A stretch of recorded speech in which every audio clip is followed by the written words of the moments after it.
All right, let's talk about the one thing you can never, ever take off: your own skin. It's our biggest organ, it's our personal shield against the world, and, it turns out, it's packed with incredible evolutionary stories. So, let's get ready for a pretty surprising journey into the skin we all live in. You know, the great Dorothy Parker was really onto something here. We give our skin so much attention, but what is it, really? Well, it's a whole lot more complex and, frankly, more fascinating than just a pretty surface. So, first things first, let's just get a sense of scale. Your skin isn't just some kind of simple body wrap. Nope, it's a massive, multi-talented organ that does a million jobs without you even noticing. That's right, 15 pounds. I mean, think about that. That's like carrying around a bowling ball or maybe a small terrier with you all the time. It is easily our heaviest organ, and it's stretched out over about 20 square feet of your body. So, how is this giant organ even structured? Well, you can basically think of it as a tale of two very different layers. You've got the outer part, the epidermis, which is our interface with the world.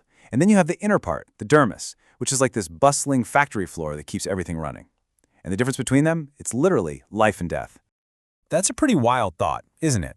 The beautiful, visible part of you, the part you wash and moisturize and worry about, it's made up entirely of dead cells. So yeah, where your body meets the air, you are technically deceased. And this isn't some static, dead layer. Oh no, it's a constant, silent storm of shedding. 25,000 flakes of skin every single minute. You know that dust that collects on your bookshelf? Yeah, a good chunk of that is actually little bits of your former self. We are literally turning to dust all the time. But, okay, right below that dead outer layer lies the living, breathing heart of the whole operation, the dermis. This is where all the real action is happening. And wow, is it a busy place. The dermis is just jam-packed with all the essential hardware. You've got hair follicles, sweat glands, oil glands, a whole web of blood vessels and nerve fibers, the whole shebang. It's all in there.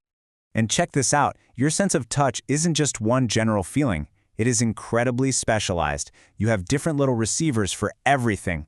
There are Meissner's corpuscles for, say, a light breeze on your cheek, Ruffini's to warn you that a plate is way too hot, and then you've got Pacinian corpuscles, which are so sensitive they can detect a movement of just 1/100,000th of a millimeter.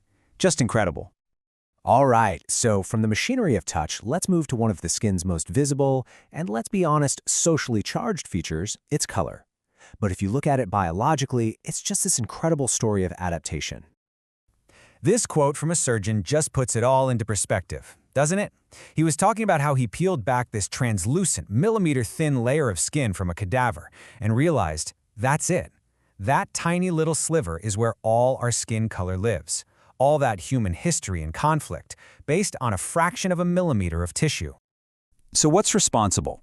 It's a molecule called melanin, and it's basically a brilliant natural sunscreen. But here's the key fact, the thing to really remember. All of us, no matter our skin tone, have the same number of melanin-producing cells. The difference isn't the hardware. It's just a question of how much melanin those cells are churning out. And this right here is why that difference exists. It all comes down to an evolutionary balancing act. See, closer to the equator, where there's intense UV radiation, you need more melanin to protect your DNA, so darker skin evolves. But move further away from the equator, and you need less melanin, so that what little sunlight there is can get through and help you make essential vitamin D. Skin tone is simply our body's reaction to sunlight over thousands of years. Okay, next up, another really visible feature of our skin that has its own bizarre evolutionary story, our hair. Or maybe more accurately, our lack of hair. So the thinking goes that our ancestors lost most of their fur somewhere around 1.7 million years ago. And of course, that then made dark, sun-blocking skin a total necessity. But get this, we're not actually hairless. We have just as many hair follicles as our chimpanzee cousins, about 5 million of them. It's just that most of our hair is now this superfine, almost invisible stuff called vellus hair. And what about the hair we do have? Well, it gives us one of evolution's weirdest leftovers, goosebumps. In our furry ancestors, this process, it's called horipilation, would fluff up their fur to trap heat or make them look bigger and scarier.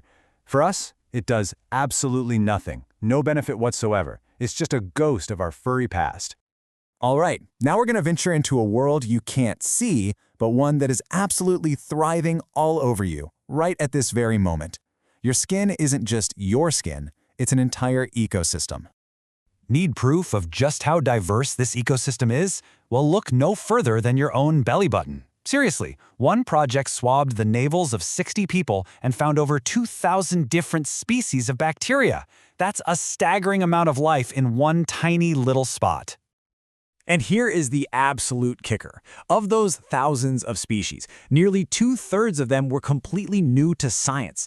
Let that sink in for a second. The majority of the life living in our own belly buttons is still a complete mystery.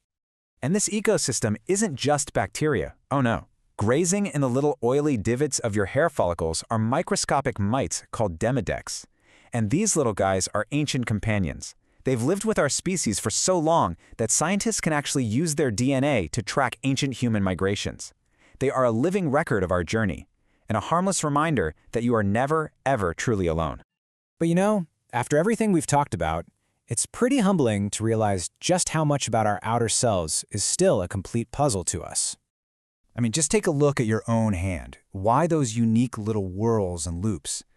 The common idea is that they help us grip things, right? Like treads on a tire. The truth, nobody has ever actually proven that. We honestly don't know for sure why we have them. And what about the itch? That absolutely maddening sensation. I mean, sometimes it makes sense, but a lot of the time it doesn't.